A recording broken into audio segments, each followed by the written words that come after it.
제가 오늘 여러분과 같이 읽을 책은 한국 음식문화 박물지입니다. 이 책은 황교익 선생님이 지으셨고요. 아마 황교익 선생님은 텔레비전을 통해서 여러분들이 많이 접해본 그런 분으로 알고 있습니다. 수요 미식회에도 패널로 나오셨고요. 이 책은 한국 음식 한 100가지 종류의 음식들을 그 역사와 그 어원 이런 것들에 대해서 좀 쉽고 간결하게 그렇게 표현한 그런 책입니다. 그래서 여러분들한테 익숙한 그러한 한국 음식들에 대해서 기록이 되어 있고요. 그래서 그러한 한국 음식들에 얽힌 아주 그러한 좀 재미있는 뒷이야기들이 담겨 있어서 여러분들한테 많은 관심을 받을 수 있지 않을까 그렇게 생각이 듭니다. 물론 이제 이 책을 지으신 황교익 선생님에 대해서 많이들 아시겠지만은 그래도 혹시 많은 모르는 분들이 계셔가지고 황교익 선생님 양력을 한번 같이 보도록 하겠습니다. 황교익 1962년 경남 마산에서 태어나 1980년까지 지냈다. 도미, 전어, 도다리, 꼬시락, 붕장어, 볼락, 문어, 멍게, 꽃게, 해삼, 홍합 등 해산물을 주로 먹었다. 초등학교 때 단팥빵, 쥐포, 아이스케이크, 짜장면을 먹었고 중학교 때 돈가스와 비프가스를 처음 맛보았다. 혼식을 하지 않는다고 도시락을 들고 벌을 섰다. 고등학교 때 시장 골목에서 통닭, 곱창볶음, 아귀찜에 소주를 마셨다. 1980년 서울에 왔다. 그의 피자와 비엔나 커피를 맛봤다. 명동에서 햄버거와 닭칼국수를 먹었다. 대학은 흑석동에 있었다. 그곳에서 돼지갈비, 삼겹살, 순댓국, 냉면을 먹었다. 삼겹살과 순댓국에 돼지 비린내에 적응하는데 3년이 걸렸다. 1987년부터 서울 사대문 안에서 밥을 먹었다. 점심으로 된장찌개, 김치찌개, 설렁탕 등을 먹는데 익숙해졌다. 1990년대 초부터 회사 돈으로 지방을 돌아다니며 온갖 향토 음식을 먹었고 1990년대 중반부터 맛 칼럼을 쓰면서 유명 식당들을 섭렵하였다. 그렇게 맛본 음식 이야기로 맛따라 갈까보다 2000년, 소문난 옛날 맛집 2008년, 미각의 제국 2010년 같은 책을 냈다. 2002년부터 사단법인 향토지적재산본부에서 지역 특산물의 지리적 표시 등록과 브랜드 개발 컨설팅을 하였다. 현재 네이버 캐스트에 한국의 특산 먹을거리들을 연재하며 울진대게, 지뢰흑돼지, 장흥김, 영광굴비, 삼천포 쥐포, 청도미나리, 고흥게장어 등등을 현지에서 맛보고 있다. 앞으로도 먹을 것이고 쓸 것이다. 달걀. 한국인이 먹는 동물성 단백질 중 가장 싼 것이 달걀일 것이다. 닭이 달걀을 워낙 많이 낳기 때문이다. 그러나 1970년대 이전만 하더라도 달걀은 귀하였다.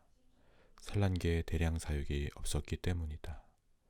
농가에서 겨우 몇 마리 키우는 닭에서 달걀을 거두어 시장에 내었고 소비자들은 큰 마음 먹어야 달걀 한 꾸러미를 살 수 있었다. 달걀을 낳는 산란계의 종자는 외국에서 수입해오고 있다.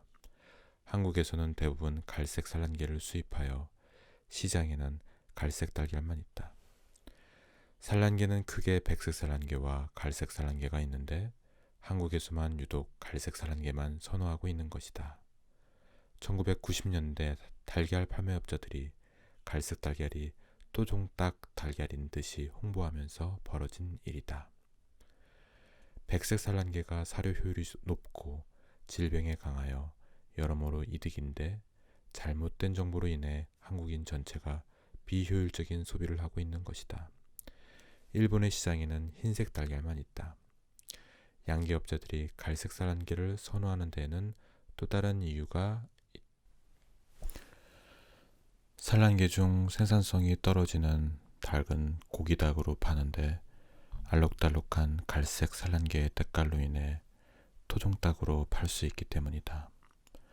산란계의 고기는 육계에 비해 약간 질긴데 이를 토종닭이라 팔아도 소비자들은 그 구별을 할 수가 없다. 양계업자들이 갈색 산란계로 알 먹고 고기 먹고 하는 것이다. 흰색 달걀은 1년에 딱 한 번 부활절을 앞두고 소비가 급상승한다. 부활절 달걀은 껍데기에 그림을 그리는데 흰색 달걀이 그림을 그리기 좋기 때문이다. 일부 양계업자는 이 부활절 특수에 맞추어 백색 산란계를 키우기도 하는데 워낙 짧은 기간의 소비여서 이도 차츰 사라져가고 있다. 한국인은 토종 음식에 대한 집착은 대단한데 그 대부분의 집착은 정확한 정보를 바탕으로 하는 것이 아니어서 이처럼 비효율적이며 비합리적인 현상이 벌어지기도 한다.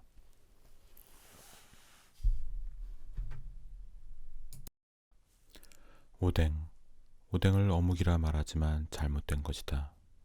어묵은 생선살을 으깨 반죽한 것을 튀기거나 찌거나 구운 음식이고 오뎅은 이 어묵과 유부, 무, 곤약 따위를 꼬챙이에 꿰어 맑은 장국에 끓인 음식을 말한다.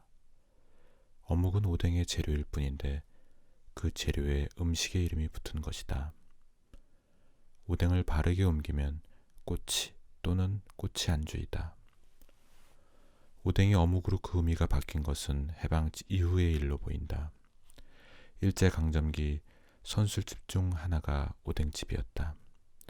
꼬치 안주에 청주를 마시는 집이다. 해방이 되고 한국전쟁을 거치면서 오뎅집은 급속히 사라졌다.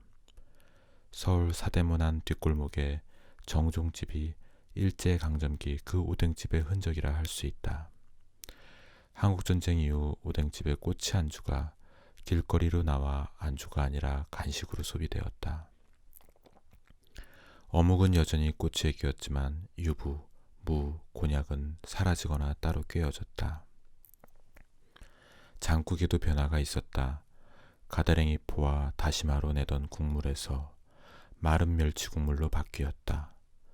학교 앞 분식집에서는 떡볶이, 순대와 함께 학생들의 주요 간식이 되었다. 일제강점기에 그 오뎅집이 1990년대 한국에 다시 등장하였다. 식탁 위에 오뎅 삶는 기다란 통이 놓이고 그 가장자리에 손님이 앉아 술과 함께 오뎅을 먹었다. 인테리어는 일본 뒷골목 선술집처럼 꾸몄다.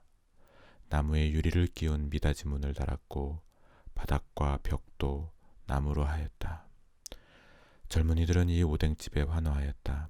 간편하게 술을 마실 수 있다는 점에 만족한 것이다.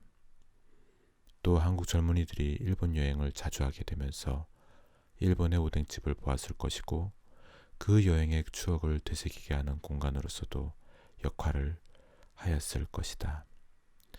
일제강점기 오뎅집에 대한 그 먼 민족적 추억들은 이제는 잊었을 만도 할 것이다.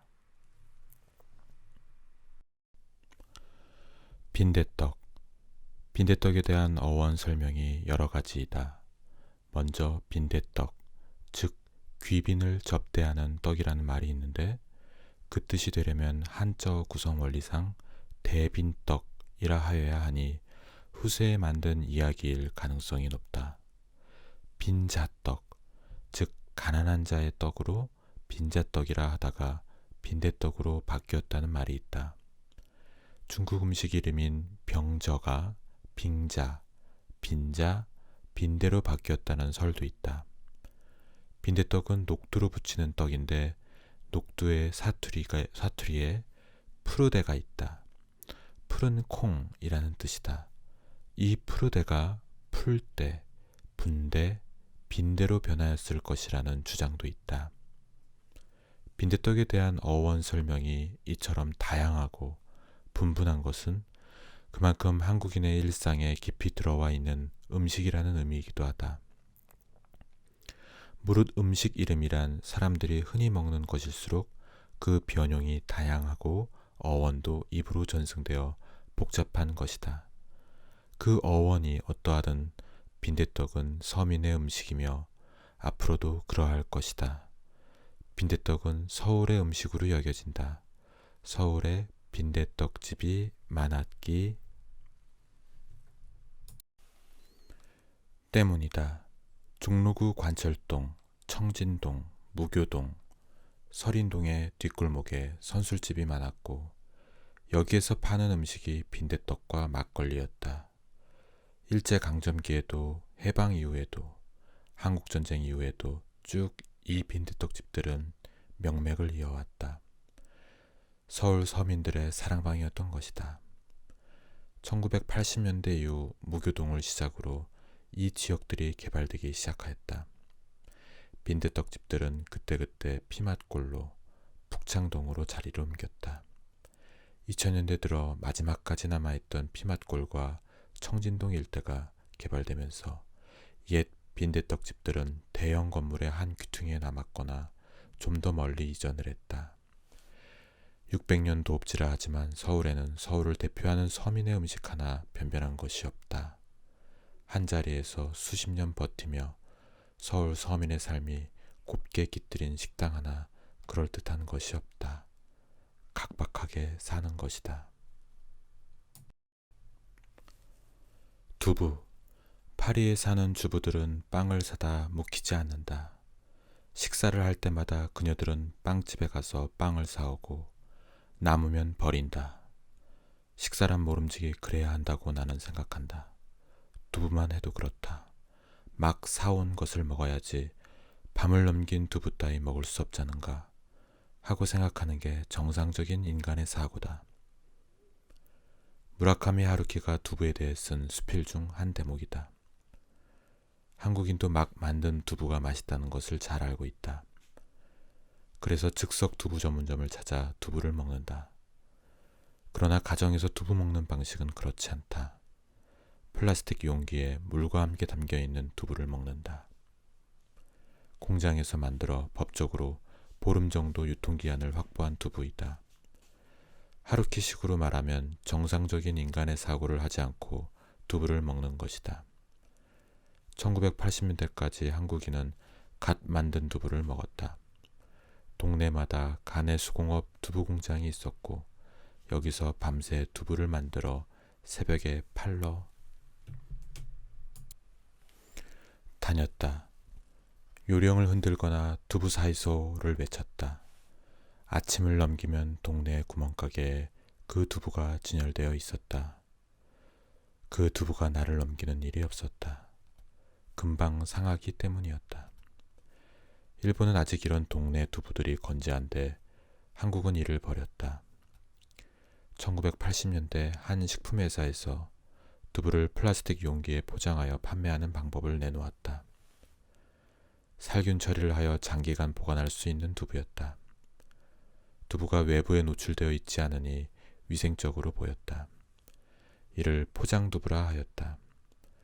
포장두부는 큰 인기를 얻었고 이 회사는 급성장을 하였다. 포장두부이니 유통이 더 쉬웠다. 일제강점기부터 지켜지던 가내 수공업 두부의 영업 권역이 일시에 무너졌다. 이 회사는 전국의 여러 두부 공장을 하청기업으로 삼아 한 브랜드로 묶었다. 그렇게 동네 가내 수공업의 맛있는 두부는 사라졌다. 한 브랜드에 의해 주도되고 있는 지금의 한국 포장두부 시장은 바뀌지 않을 것이다. 한국인은 두부의 맛보다는 두부의 포장지에 찍힌 브랜드를 너무나 사랑하기 때문이다.